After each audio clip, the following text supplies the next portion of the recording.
All right, Danny, I want to know what makes us human. Oh, So yeah. answer, please. Just Well, kidding. before we got on this, I was scrolling through TikTok, and Hmm. did you ever see the movie The Faculty? Do you know anything Mm-mm. about that movie? I No, would say it's I think probably so. like an early 2000s movie, and it is in the exact lane of like late 90s, 2000s high school themed horror movie, where it's about this high school and these aliens take over all the teachers or the faculty, and they're trying to like slowly take over the world through this high school. But I watched a conversation, and their conversation was about what it means to be human, and it was very, very interesting. And so, what a timely topic to talk about. Yes. Yeah, what did the movie The Faculty have to say about what makes us human? Not a lot of good things. I mean, humans are Okay. weak and need to be destroyed in that movie, and so I mean, they were ready Cool. to like take everyone out. Yeah. Yeah, I don't know. I can't remember what kind of got me on this topic thinking about it, but this is something that I think is a theme in a lot of books, movies, especially like sci-fi, because the characters are going out and meeting aliens and, like creatures from other worlds and stuff.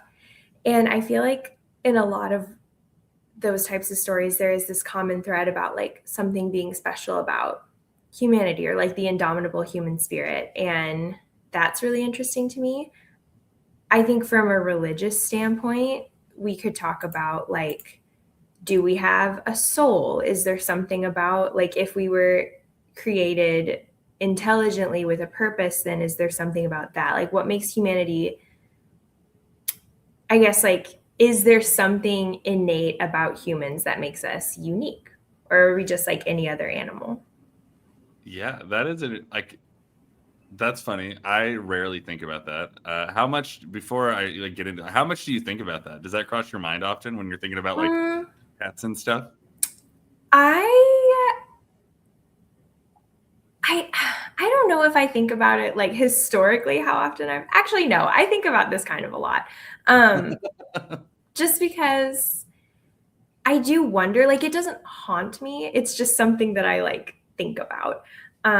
I work with people with disabilities and seeing the way that disabled people are treated in our society often makes me think about humanity a lot and just like the nature of being human, being made in the image of God, et cetera, et cetera. I think there's something fascinating about that hierarchy, like fascinating bad.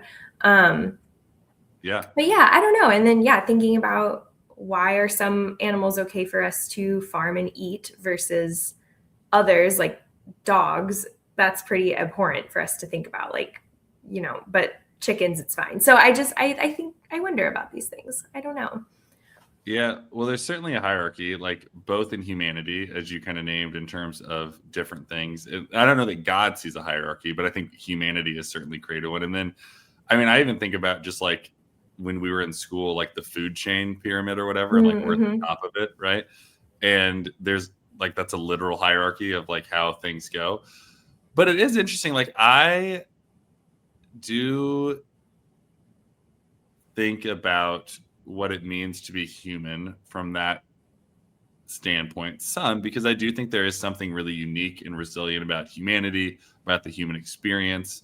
I'm with you. Like I watch a lot of kids movies in the season of life I'm in with my three kids, and those are some of my favorite movies. Like we just watched one about a goat trying to go pro in this animal basketball league that little animals couldn't play in, Yeah. and the whole story. Obviously, none of them were human, but it was the personification of like the human spirit of Mm-hmm. triumph and overcoming.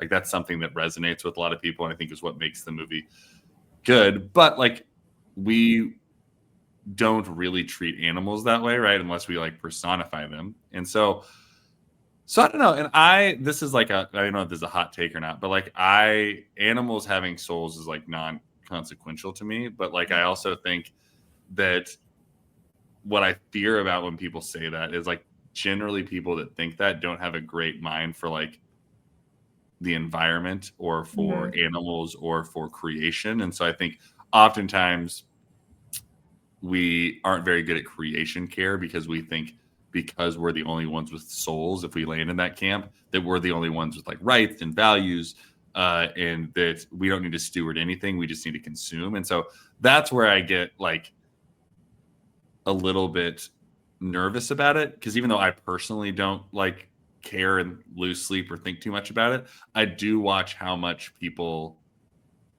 kind of negatively respond out of feeling the same thoughts I do, where it can come across a little more negative, you know? For sure.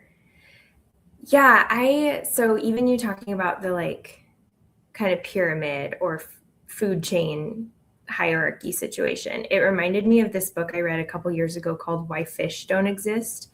And it was about our like scientific like structure of taxonomy. So how we categorize and identify different animals in the world. And it was a really good book. They touched on like Darwinism and the survival of the fittest and all of these kind of like theories that we've gone through figuring out why we're here and where we came from and stuff. But yeah, that structure, at least in the book, which I, believe, that structure of humans kind of being at the top, the pinnacle of creation, and then mammals are maybe underneath us, and then maybe reptiles and fish, and then birds or something. Like it kind of goes down, but it's from a very human centric standpoint. So the things that are like furthest away from us, i.e., most different, would be like fungus and bugs. And so those are at the bottom of the hierarchy because it's the kind of this unidirectional thing. That came from some like Christian movements, especially Christian movements around the time when like the US was forming and, a couple hundred years ago. So I just wonder about that. Like, does the Bible have anything to say about this? And does that matter? Yeah. Well, that's astute that you pointed that out, because I was going to say a very similar thing. Like most of my theology around animals, and I think most Christians, comes out of people's work like C.S. Lewis, who C.S. Lewis was very prolific Christian writer and wrote a lot of really good things, and a lot of things that I love and books that I found to be really enjoyable, like the Screw Tape Letters and really interesting books and things like the Chronicles of Narnia for like kids.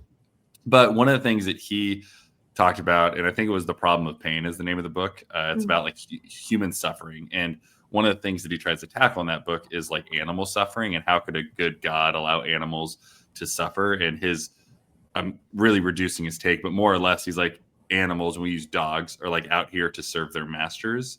And like their purpose in life is to give us joy. And so suffering is not something they experience in the same way we do. And they don't even experience joy unless their joy is to give us, like their purpose is that, right? And you could parse that out further, like a cow then experiences the most joy when it's slaughtered to become a hamburger. Like, I mean, you know what I mean? Like that's a little bit of how that would track. I don't know that he would say that, but that's where I would logically take the track. And so it is quite interesting. And I don't know if you watched it or not, and you certainly shouldn't if you haven't, but the first Jubilee video I did with Alex O'Connor, the atheist guy, that was one of his biggest debates. And I didn't get a chance to get up on that one. But his big thing was like, how could a good God allow suffering? But he quickly pivoted into animal suffering, which I think is like a really interesting topic. But I think it's also a little bit of like a trap to try to like put us into a thought experiment at something we'll never truly know to try to disprove God. And so I do get like a little bit of like, or at least the goodness of God, because like we get into this, how could a good God allow animals to kill each other in the wild, right? Yeah. If we think that's ethically bad as humans, or how could, all those things. And so you should go watch it. Actually, it's quite interesting, his conversations with the people that are on that one. But you see where a lot of like Christian logic falls short, and the guy from an atheist perspective, like Alex, really did a good job and dunked on everyone, because it's hard to look at like a world filled with pain and suffering and brutality, which is the animal kingdom, and then put the same sort of like human structures on it. For sure. Yeah, I feel like that question at least in the context of that conversation, is like operating under the assumption that humans are different, I suppose, than animals. Like humans are somehow set apart. Because, yeah, Yeah. I mean, it sounds like he was kind of making the point, you know, when asked, like, why does God allow suffering? He's like, well, animals suffer all the time and we're animals. So, which I, Yeah. again, have not seen the video. So that's just what I'm You inferring should, from. yeah, you should watch it. He's really smart. Like, I disagree with Alex on a number of things, and I think that a lot of his like prompts, and I think this is what Jubilee sets up, are oftentimes like so narrow that it's like just about rhetoric and argument and not about getting any smarter or more curious. But I do think Yeah. he is not a Dumbo. He like knows what he's talking about. Um, but yeah, so you, before I went on that whole rant, you did have a question in what you asked me. So do you remember what Mhm. you asked? Yeah, I asked if so that kind of hierarchical structure with man at the top and like bugs and fungus and stuff at the bottom, microbes, that came from historically a Christian way of thinking, but is that biblical? Do you believe? Yeah, And does that matter? Does it matter? I I think those are two really good questions paired together. I don't think it's biblical in the sense of like the way we have illustrated it in the diagrams in our science books, that it's like this exact science. But I Mhm. do think like where I can see where people are drawing it from, right? Like they go to the creation story and they see Adam and they see Eve and they see the dominion over the animals, and Adam is like ordering the animals, and so like part of it is like naming. And so if you were a literalist of the Genesis story in the creation story, you'd be like, well, this is proof that we came first and we had dominion and we got to name, and so we have power, right? Yeah. I don't, the story was not meant to be read as like a historical telling or a science textbook, and any Jewish scholar would agree with that. There's like almost, if any, there's no debate on that. And then any Christian scholar like worth their weight would agree with Mm. that. But I would say like I can see where people get it from, because they'll take that story and it's like, well, there's the heavens and the earth, and then what did Adam get to do? He got to name and order everything. And so you talk about like taxonomy and all those things. Like they would say like Adam was the first one to begin that process of like ordering and naming and like doing the whole family tree of animals, Mhm. and because of that we get dominion. So it might be biblical in the sense that you could find a case for it in the Bible, but I don't think it's like inherently Christian in Okay, terms of yeah. our theology. Yeah, because I do think so, and just where my mind goes, I care very deeply about women's rights and the rights of disabled people.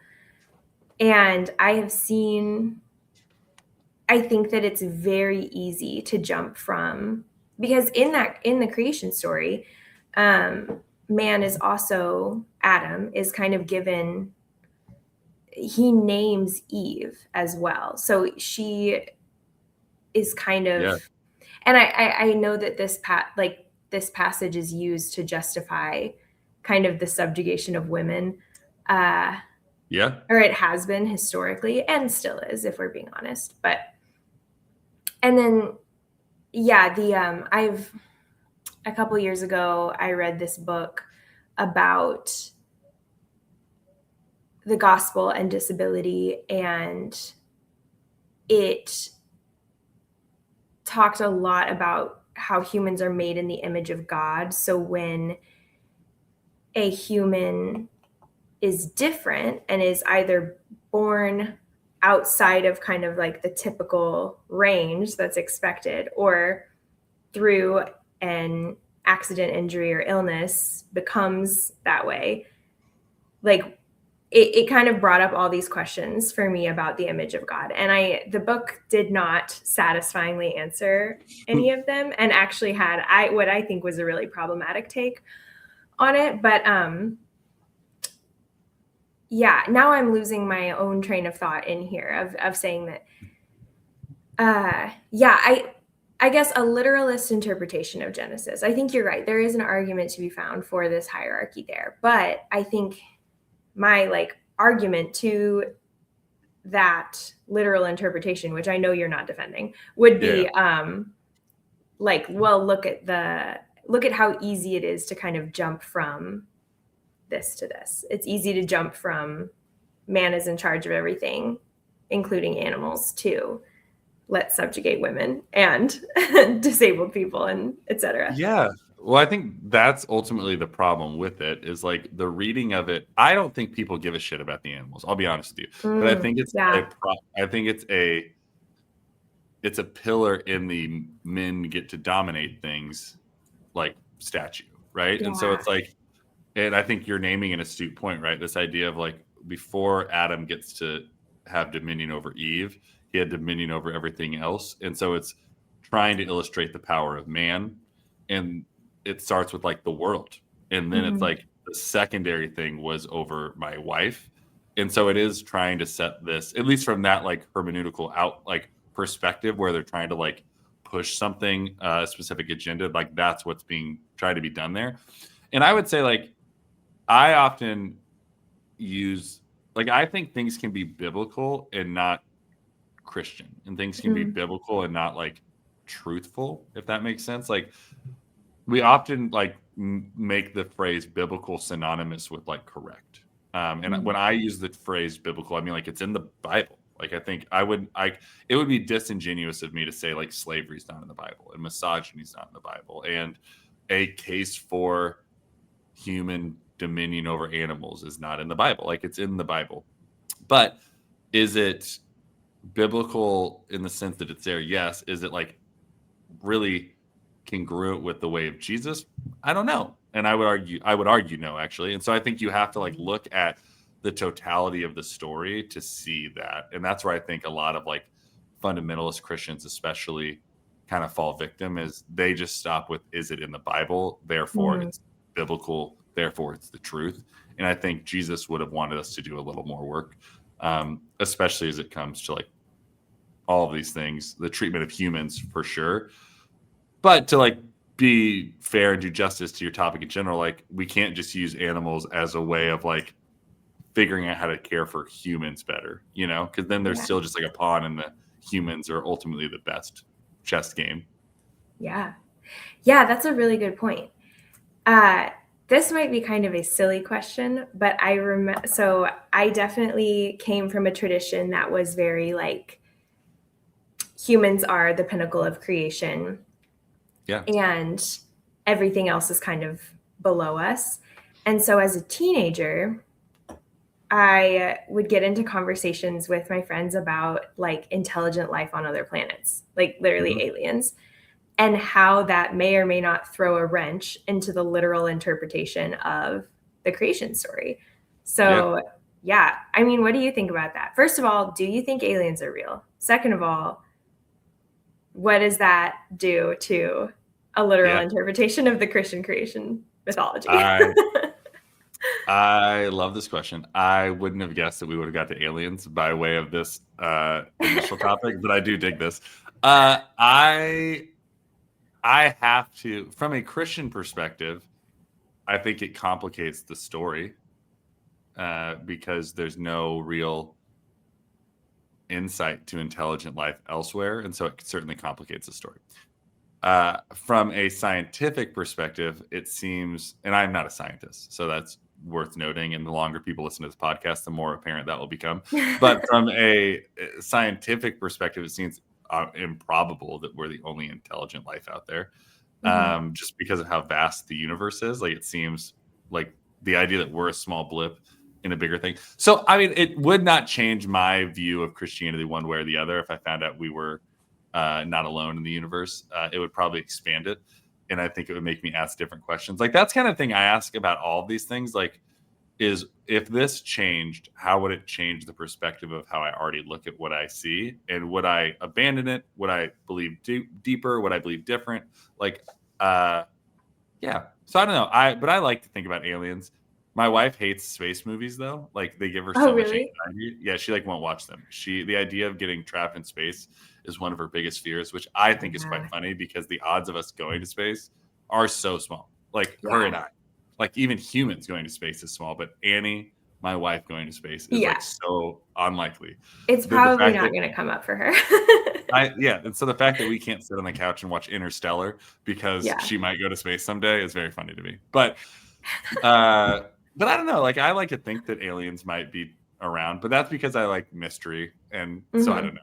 That's maybe not as satisfying. Do you think aliens are real? I'm kind of with you.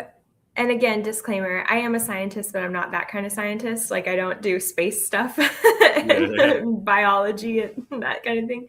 So I do think that it's like exceedingly unlikely that in the vastness of the universe, we are the only forms of intelligent life, which at the time of this recording, we haven't found anything other than like suggestions of possible other life forms. So not even intelligent life. We haven't found any other life on other planets. yeah. And that does seem a little bit crazy to me. So just like probability wise, I feel like there has to be life on other planets. But it definitely does complicate things. And it's certainly from a religious standpoint as well. So I will say I can kind of empathize with Annie a little bit because this is like a total tangent. I am like terrified of zombies, which are not real. And so I won't watch zombie movies or anything. And it's like, this is a completely irrational fear because they're literally not real. Watching a horror movie about something that is real, like a serial killer, that feels a little bit more justified in my mind. But Yeah. Did you see the podcast with Obama where he's like, he said there were aliens? Did you see that one? It was like recent. no. It was Trump got pretty mad. He's talking about classified stuff. I don't know how mad he really was, but Oh, he said that. But I was gonna say yeah, that's rich. I know it's pretty rich. But he was just on like some podcast, and he was like just kind of off the cuff. He didn't say there were aliens explicitly, but he was like, "There's no Area 51 like you guys think about it, but there's certainly other things out there." Was Yeah. more or less what he said. Interesting. But he then, Well, I think, walked it back after the episode, like released a statement. But yeah. I wonder if he said something that was like just vague enough to be interpreted as people are like, okay, former American President Barack Obama confirms there are aliens. And then he was like, wait, that's not what I meant. yeah, Or he slipped and actually had to cover himself. Who knows? it could be whatever. We're like really going down the rabbit trail. So for our listeners, I hope you are interested in a lot of different topics. But I would say like this falls into like the conspiracy theory thing. Yeah. Which for me, like, is how I feel about aliens. Like, I'm super interested in entertaining conspiracy theories, like not the ones that I don't entertain all conspiracy theories, but I entertain the fun conspiracy theories. I was trying to figure out a The way kind to of say what I like wanted. the like inconsequential ones, the ones like of no, Yeah, I don't think that there's you a know. cabal of progressive liberals harvesting the adrenochrome of infants and to stay Yeah. young forever. Like, I don't Yeah, entertain that's those conspiracy pretty theories. out there. Yeah, or like the lizard Illuminati ruling the world. Like, I don't believe in that one. But You believe in the moon landing? yeah. So I don't know why I wouldn't. Like, that's another Right. like. There are certain things where I'm like, I'm all here for a conspiracy theory, but that one is like so low rent. I'm like, why would we? And maybe it was really big for the day. It's like this is another thing like control to be like, hey, we're better than everyone. But the Yeah. idea that we would fake a moon landing is silly to me. Yeah, it seems a little bit out there. I am very much of the mind, and I saw a creator that I follow online make this reel back in September when RFK Jr. was saying a bunch of provably false things about autism. And the reel was just her saying, like, everything seems like a conspiracy when you don't know how anything works, which is Yeah. it would be a mean thing to say to someone's face, but it's also 100% true. Like, I think a lot of conspiracy theories are born out of people not really knowing how something works. And so based on the information that they currently have, it doesn't check out to them, but that's Yeah. just because they don't have all the information. Yeah. So, I love that statement. And I would say, in personal experience, I would second that. Like the number of arguments I get with people in my DMs where they're like, well, I did my own research. and then I'm like, well, I like studied this in seminary. Like, well, your education doesn't mean anything. Like my pastor told me. Like, I Yeah. think that's kind of how, to move it out of the religious space, that's how conspiracy theorists go. They're like, well, I Googled this and I was on this Reddit like subreddit, and then I found Yeah. this thing, and it's like no one else has seen this, and so it has to be true. And that's kind of how we treat our Christianity as well, which is why we have some pretty radicalized fringe beliefs. Yeah, totally. Yeah, there, and that is like totally just, I think, like a side effect of human psychology. We're really good at finding patterns. We're really good at following threads, I suppose, but we also are super susceptible to a bunch of biases like confirmation bias. And um, there's also this like, and now I'm forgetting like the term for it, but it's basically this cognitive process where like we are more likely to assign agency to something that we don't understand. So like if Hmm. something, and this is how I think some people postulate that religion may have developed. And this is obviously from, if you're taking kind of a more atheistic standpoint of looking at like, okay, well then how did religion develop in the first place? This idea that when natural disasters would happen, or big stuff in the world that ancient peoples couldn't understand, are that tendency to ascribe Yeah. agency to it, of like, oh, well, then there must be some being that's causing this to happen, other than kind of just organic processes that happen on the earth. So we're really susceptible to all of that. And that is definitely rearing its ugly head in a lot of ways through conspiracy theories. Yeah. Yeah. We do like that. To bring it back to religion, Christianity specifically, Yeah. when I think about humanity, if there's something that sets us apart from animals, or if we're just another animal on the planet, uh, if we're just another creature in the universe and there actually is intelligent life and civilizations on other planets, what does that do? We're coming up on Easter here in a couple weeks. So what does that do to our interpretation of the crucifixion and resurrection and salvation? Like, did Jesus die for humanity, or did he die for creation, or did he die for neither of those things? Mm. Yeah. It's a good question. I can only go off what I have in front of me, right? And so, like when I read the Easter story, it's certainly, and I talked a bit of this a little bit on Sunday in my sermon from yesterday. We're recording this on a Monday. Sunday just Mm-hmm. happened, and I talked a little bit about in my opening, just like we talked about atonement theories, which is like, why did Jesus have to die? And I'm like, I'm more interested in like what happened because he died, Mm-hmm. and that's certainly a part of atonement theories as well. But for me, it's like it certainly has real life implications on you and me and all of humanity, where I think the life, the death, and the resurrection of Jesus invites us to abundant life that I think, from my perspective as a deeply devoted follower of Jesus, I think abundant life we couldn't find otherwise. Now, I think that can be expressed and found in a myriad of different ways, but I also think that that has something to say about creation. And we've talked about this a few times over the last several months at the well. Like, I think and this I think all connects, but my big beef with like the evangelical perception of heaven and hell is that it means that we don't have to care about earth because we're going to get to go somewhere else. And I think that also trickles into how we treat animals, or like subhuman creations. I mean, I just flicked a spider off of me because it was crawling on me and it like splattered and died. Like, what do Yeah. we do with that? Like, so and no one really would freak out about that because Mm-hmm. like the further away from us it goes, the less humanity or soul or value we Totally. give it. And I had no problem in that moment doing that because I'm like terrified of spiders.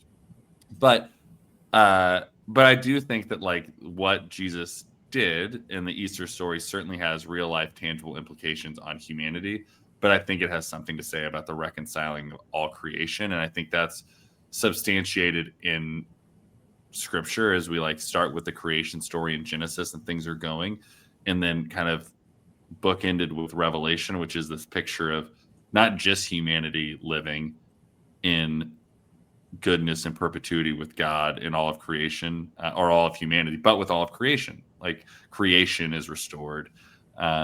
And I think that includes like the climate and the animals Mm. and the earth, not just humans. I think those are a part of it. So, but I don't think we ever like it would be a weird Easter Sunday, and I'm sure you could find a church to like pop up and be like, let's talk about what the cross means for like your dog Fido. And I think like people would be like, what the hell is Pastor Danny What are talking we about right doing? now?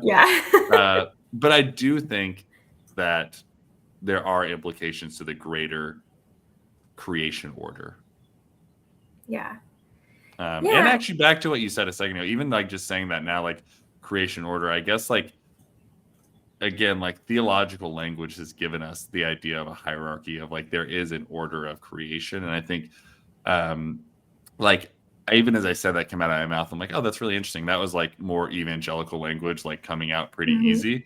And so thinking about like even how we say things props us up at the top. But it's certainly like the story of Jesus. Jesus didn't come down and he was like 100% man, 100% God, and 100% deer. Like he was 100% human and 100% God, right? And so there For is some sure. connection of like the story is directly connected to us, but I think the ripple effects of caring for creation, whether those are on the same plane, lower or higher than us value wise, whatever that means, like I think there was never permission for us to like be bad stewards of the creation around us. Yeah. Yeah. And I think just as a person, I don't know what I make of the death and resurrection of Jesus. I'm not totally like sure what it did. I don't have a solid or I don't have like a favorite atonement theory where I'm like, oh, this is the one that like Yeah. I think is real. And it's just because I don't know. I'm like in a faith situation of like growing and learning and listening to new things, and I just don't know. But I do know that Jesus was certainly important. And so I think about kind of what his life modeled for us and the ways that he showed compassion to humans that were considered subhuman at the time. And he showed compassion and love and care to women and children and the disabled. And there's not a ton of examples of Jesus showing compassion to animals or bugs or fish, but then I think we have to ask ourselves, like, why would that have been included in the Bible? You know, like if these are narrative stories about his life that are written by other people, if he, I don't know, one day healed, like performed a miracle on a dog that had a limp or something, would Luke have written that down and and included it in the Gospels? Like, why would he have done that if that wasn't also culturally relevant? So I think, Yeah. um, Well, he did send a bunch of demons into some pigs that went and threw themselves into a lake to drown, right? he did do that. Yeah. So Yeah. cruelty to animals actually Yeah. is what Jesus promotes, is what I'm Yeah. hearing. Yeah. But again, it's like I really like connected with your point, right? It's like who is, and I think we overlook this too much when we look at scripture, that we could certainly maybe hyper fixate on it too much as well. It could be the other swing. But it's a book written by humans trying to understand our relationship to Jesus and write Yeah. meaning onto Jesus. There is nothing nefarious about that.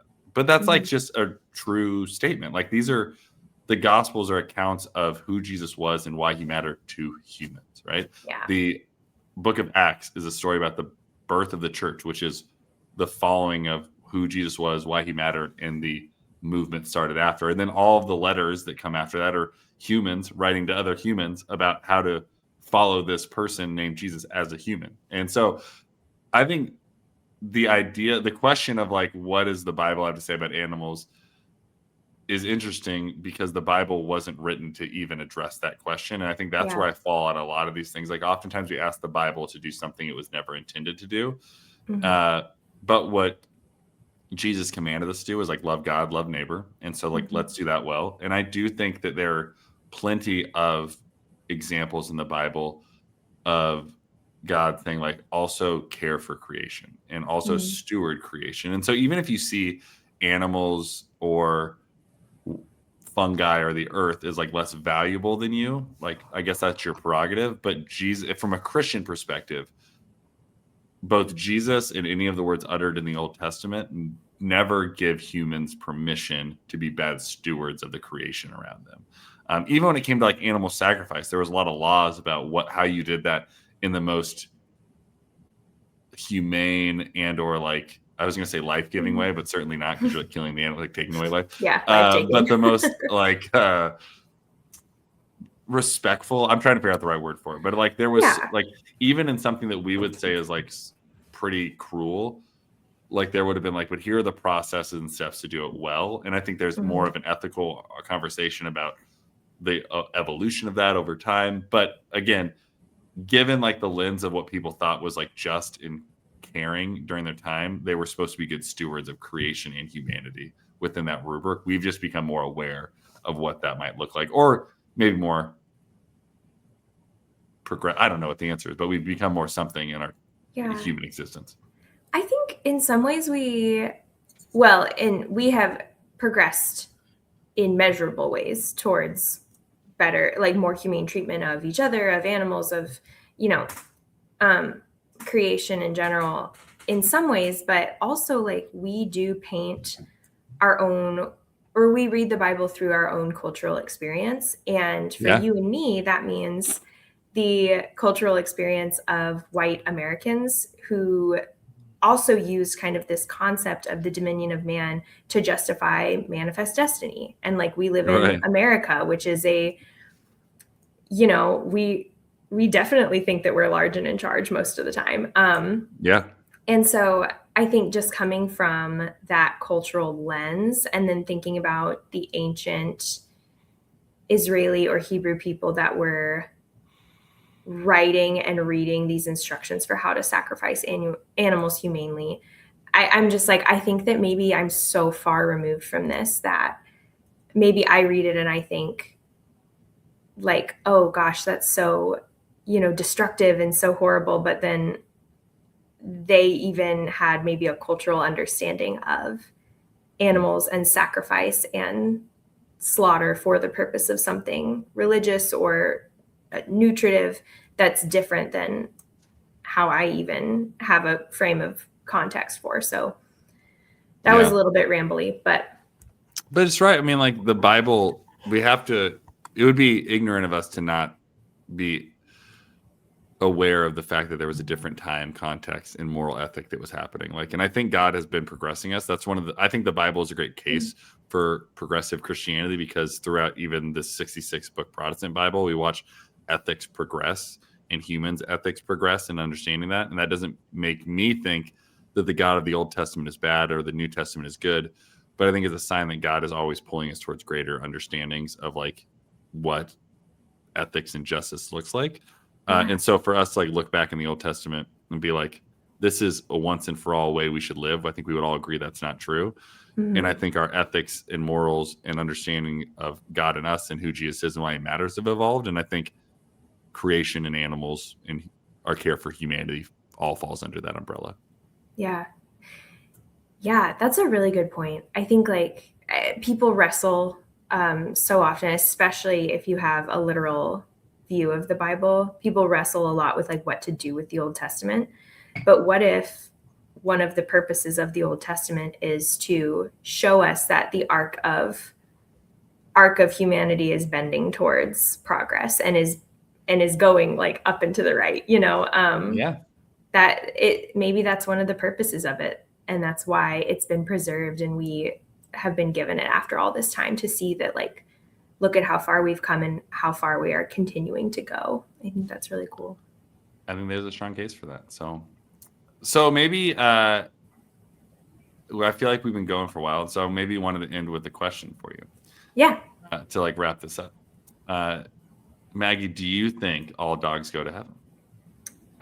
Yeah, for sure. Well, like I said in our last episode, I don't believe in an afterlife. So, but honestly, I do believe in an afterlife only for dogs because they deserve it. It's very funny is one, I like genuinely think you mean what you just said. I like, do you believe that? And two, I love dogs so much. I wish I had a dog. I wish I had 1 million dogs. They're so sweet and lovable. and it would be hard for me to imagine them just being tormented or erased. And so, yeah, dogs got to go to heaven, right? Yes. Yeah. C.S. Lewis would disagree, but Well, he's not here, so. yeah. Yeah, no, I love dogs.